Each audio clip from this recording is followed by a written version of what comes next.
I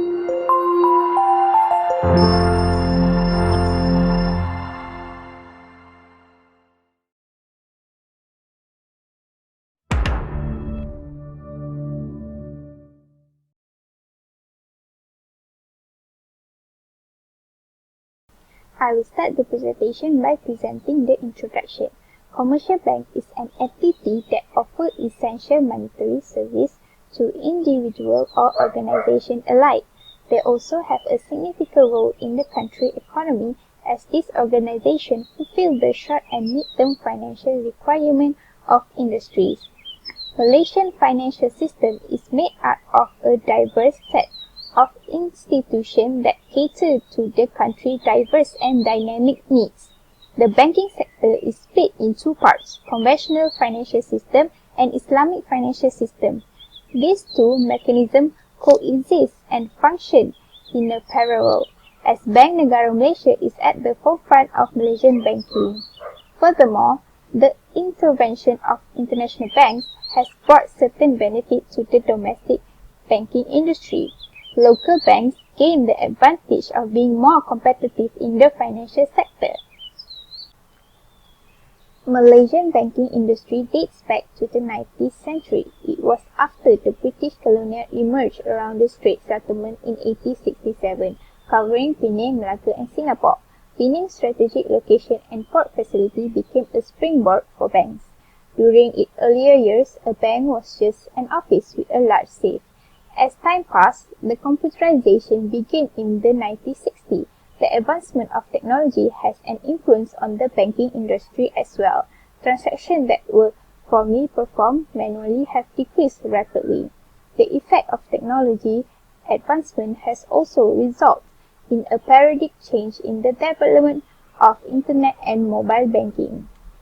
Banking structure and regulation. Malaysian financial system structure is divided into two main sections, financial institution and financial market. The banking system and non-bank financial intermediaries are included in the financial institution, as the financial market in Malaysia is divided into four main markets. In addition, Bank Negara Malaysia, banking institution and various groups such as Discount House and Representative Office of Foreign Banks is also represent the Malaysian banking system. Next is, the purpose of Malaysian regulatory and framework in the banking sector is to provide a regulatory mechanism for both traditional financial markets and Sharia-compliant markets, as well as to give Bank Negara Malaysia more power to address potential threats of financial stability, improve customer security, and increase competitiveness in the financial service market. BNM or Bank Negara Malaysia was established in 26 January 1959 with the objective of promoting monetary stability and a sound financial structure, to act as banker and financial advisor to Malaysia government, to issue currency and keep reserve, safeguarding the value of the currency. BNM is empowered by 5 legislation, which is Development Financial Institution Act 2002, Central Bank of Malaysia Act 2009, Money Service Business Act 2011, Islamic Financial Service Act 2013 and Financial Service Act 2013. BNM has 5 roles, which is safeguarding the currency value of Ringgit Malaysia, supervising others bank, issuing currency of Ringgit Malaysia, development of other bank, and advisor role for the government of Malaysia. Next is overall banking structure in Malaysia. Banking structure or banking system are a group of institutions that provide us with their financial service. First is Bank Negara Malaysia. BNM act as a backbone and the main institution financial in Malaysia. The second is banking institution. Banking institution engage with financial and monetary transactions such as deposit, loan, investment, and currency exchange. Type of banking institution in Malaysia are commercial banks, Islamic banks, merchant or investment banks, and other financial company. Then we go to commercial bank. As a financial service provider, commercial bank commonly offer deposit, loan, saving account, and current account. For this assignment, the bank we choose are M-Bank and Scotiabank. First is M-Bank. M-Bank is established on 1975. Currently, AmBank have 175 branches and 766 ATM machines spread out throughout Malaysia. AmBank have served over 3 million customers and employed over 9,000 people. AmBank focus more on their relationship with their customer. They act as a advisor and long-term partners of their customer. AmBank constantly building trust by helping their customer professionally, reliable and fast. Their mission is to expand Malaysia with Malaysia business. Second bank is Scotiabank. Scotiabank is Toronto, Ontario, Canada's multinational banking and financial service provider. It is one of Canada's top 5 banks. Scotiabank was founded in 1832. They serve more than 25 million customers worldwide and have over 92,001 employees at services. Scotiabank have expanding their financial service to more than 30 countries including Malaysia. They are very proud of their value, which is respect, integrity, accountability and passion. Scotiabank are very committed on service with these 3 pillars in mind: customer first, winning team and lead in America. They have already established 4 branches in Malaysia alone. The branches are at Kuala Lumpur, Johor Bahru, Penang and Labuan. Next, I will continue presenting about banking regulation. Firstly, banking regulation is a high-level summary of bank governance and supervision. This is including regulation, regulatory bodies and international standard position, licensing, liquidity law, foreign investment condition, liquidation regimes and recent development in bank regulations. Secondly, the central bank. As we all know, the central bank of our country is Bank Negara Malaysia, or as known as BNM.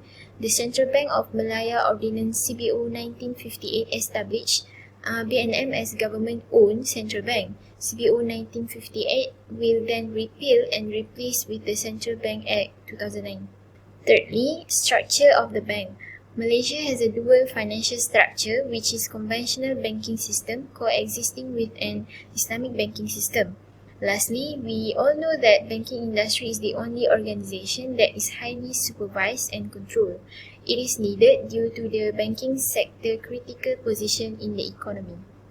As shown on the slide, this is some of the acts that we have in our banking regulation. First is Financial Services Act 2013 or FSA 2013, the primary legislation that governs the conventional finance sector. Next is Islamic Finance Service Act 2013 or IFSA 2013, which repealed laws such as Islamic Banking Act 1983 and the Takaful Act 1984 and as FSA's equivalent for the Islamic finance industry. Next, we have Central Bank of Malaysia Act 2009 or CBA 2009, which we already discussed just now. And then we have Money Service Business Act 2011 or MSBA 2011, which gives BNM authority to authorize, control and supervise banks that deal with public money. Last but not least, Insurance Act 1996, which also then repealed and replaced under FSA 2013. Next, we will discuss about Basel Rules and Committee on the Banking Supervision in Malaysia. In banking sector, we have 3 Basel, which categorized under Basel I, Basel II, and Basel III. Basel I is about reaction to rising number of foreign banks, the growing convergence and interdependence of financial market. While Basel II added new regulatory mechanism, which concentrated with 3 major issues. This is minimum capital provision, supervisory procedure and openness, and market discipline plus a more comprehensive risk management mechanism. And lastly, Basel III is more focusing on capital adequacy and liquidity. This legislation aims to strengthen the banking sector ability to withstand disruption resulting from financial and economic stress. And lastly, I will present about Scotiabank products. Scotiabank provided 2 types of service, business financial services and personal financial services. Under the business financial services, they offered various types of corporate and commercial financial services such as term loan, project financing, fixed deposit and foreign currency deposit that protected by PIDM. Next is trade finance, such as bank acceptance, letter of credit, and shipping guarantees. Next is operating account services, including facilitate ringgit payment of correspondent bank, draft drawing, remittance, and LC reimbursement. Under the personal financial services, like other local bank, they offer current and deposit account. There are two different kind of account, which are simple current account and simple savings accounts. Today, I would like to talk about Islamic Bank's product, which is Mbank Islamic Berhad. In general, Islamic banking is guided by the principle of the Islamic faith as uses attached to business transaction. The product and services of Mbank Islamic are divided into two categories. There are individual, also business and institutional. For example, there are basic current account, basic savings account, foreign currency current account, term deposit, and many more. Next, changes and trend in the Malaysian commercial banking. Bank Negara Malaysia started a merger program for domestic banking institutions. This combination was supposed to make domestic banking performance better. The merger procedure was also hoped to help the banking sector to achieve economy of scale, thus paving the way for a strong and competitive banking sector able to deal with globalization and financial liberalization. The initial concept implicated the merging into six core financial group of 21 business bank, 12 investment bank, and 25 finance company. The six main group have become Maybank, CIMB Bank, Afin Bank, Public Bank, and South Bank. Then, Bank Negara Malaysia declared that it would be merged 58 banking institutions into 10 group after more thought had been given to the plan. There are 10 anchor banks: Malayan Banking Bank, RHB Bank, Arab Malaysia Bank Berhad, Hong Leong Bank, Perwira Afin Bank, Southern Bank Berhad, and Aeon Bank Berhad. Next, e-banking in Malaysia. As you know, electronic banking or e-banking is becoming increasingly tight in the banking sector in tandem with current technologies and the pandemic that has struck. Convenience is one of the benefits of e-banking. Consumer can access their bank account without having to go to the bank. Second, service may be quicker. Consumer may not have to wait in line to carry out their task or transfer the money. Nevertheless, there are still some drawbacks of e-banking, such as safety issue. Internet banking is absolutely vulnerable because the website has many issues and data can be stolen by hacker. Another drawback is the lack of physical communication between client and the banker. For managing user problem, online banking necessitates efficient technical support. So on the next slide, we will discuss about fintech. Fintech is an acronym of financial technology that can describe the use of financial technology in delivering a wide range of financial products and services in innovative way. A recent use of Visa PayWave is the one example of innovation introduced by fintech. Here is the top 5 largest fintech firms in the world. The first one is Sophie, based in San Francisco, USA, Adyen in Netherlands, Bose and Financial and Quadient in China, and Xero in New Zealand. In Malaysia, the banking industry started using fintech in 2015 within the top 3 largest. Malaysia in bank have established using fintech such as Maybank, CIMB, and RHB.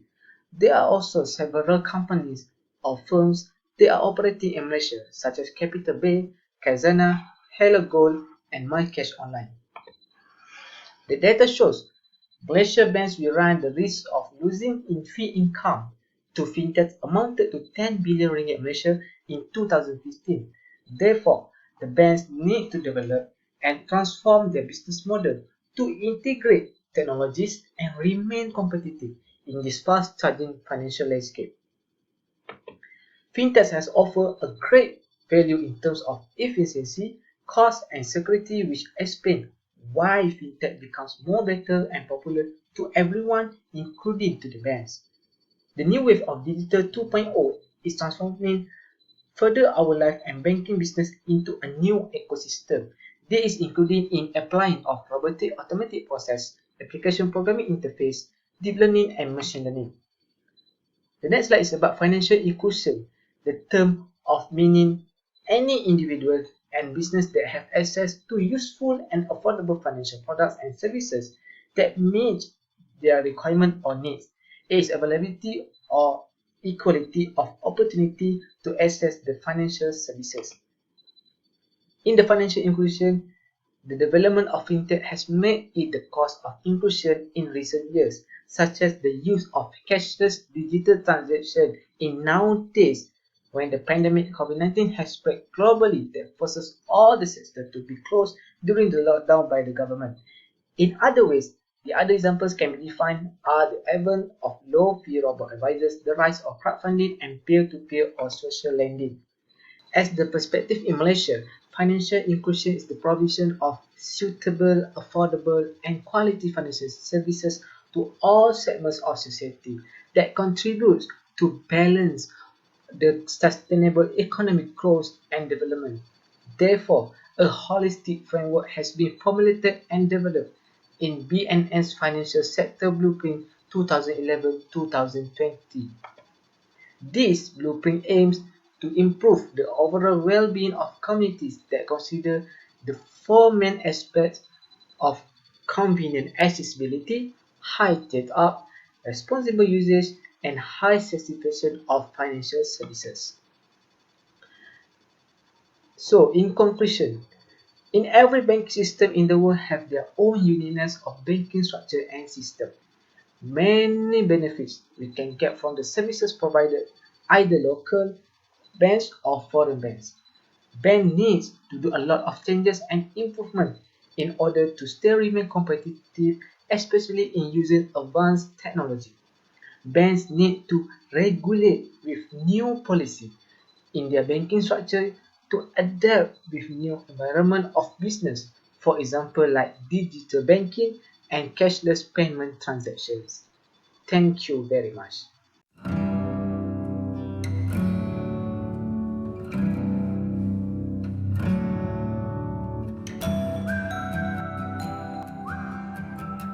Welcome to Bank Negara Malaysia. I am Nur Shamsia, and I'm sure all of you know I'm the governor of Bank Negara Malaysia.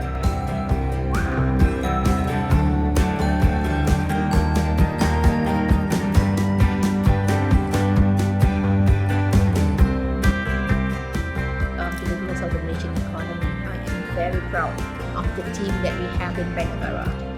They are among the nation's best. Saya Maurice bin Umar, Timbalan Governor Bank Negara Malaysia. I was a Bank Negara scholar. I joined the bank in 1993 after graduating from Cambridge University. The AmBank Group is one of Malaysia's most diversified financial solutions banking group.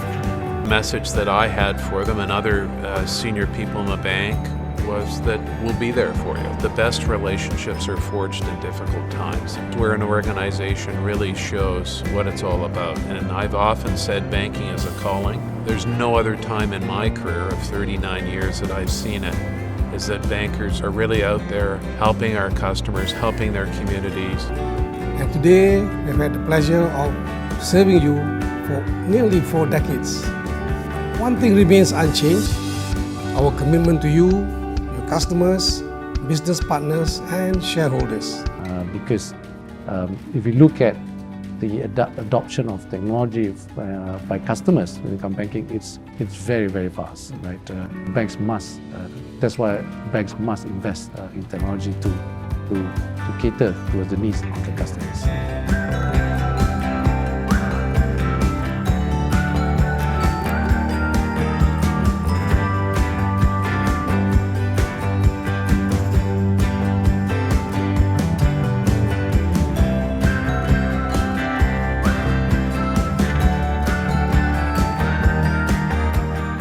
Even in more developed markets, more than 60% of banking are through mobile already.